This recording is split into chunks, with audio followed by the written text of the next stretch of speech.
Trae Jefferson was once the most exciting player in high school basketball. His nasty crossovers, acrobatic finishes, and explosive dunks at such a small stature garnered millions of views on YouTube.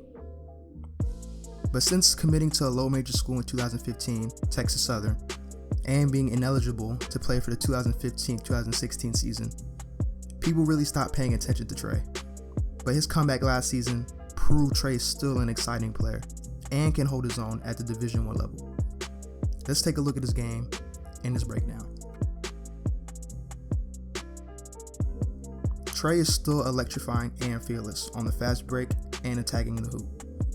Only standing at 5'7", Trae doesn't let his size stop him from finishing amongst the trees. It's nearly impossible to stay in front of Trae one-on-one. He could still get to the hoop virtually whenever he wants, even at the college level.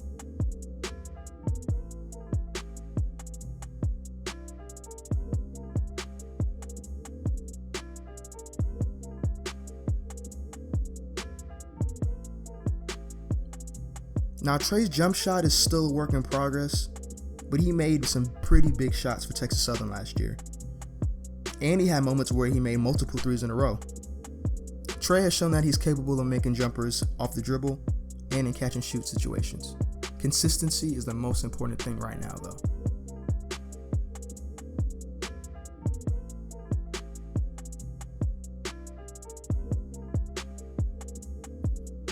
Trae also has a pretty high basketball IQ despite his attack-first mentality.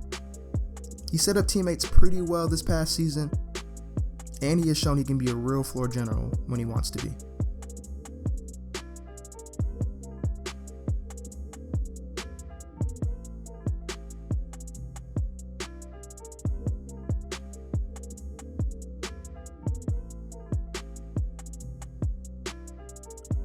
Despite Trae's ability to get to the rim, he still wasn't very consistent finishing in the paint.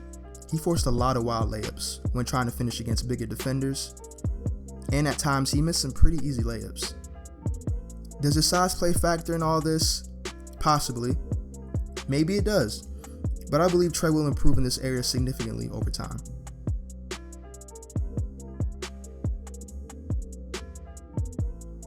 Trae's jump shot consistency and shot selection this past season was pretty bad as well. He shot right below 30% from deep, and his shot selection plays a big role in that. But being as though this was Trae's first season back on the court, I'm not going to say it's a huge deal right now. Let's see if he matures in this department over time.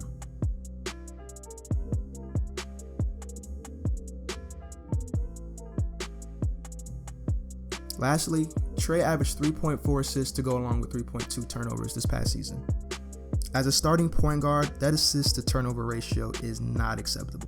Trae forced bad passes and lost the ball a lot due to out of control drives. He really needs to learn to let the game come to him and not force the issue so much on the court.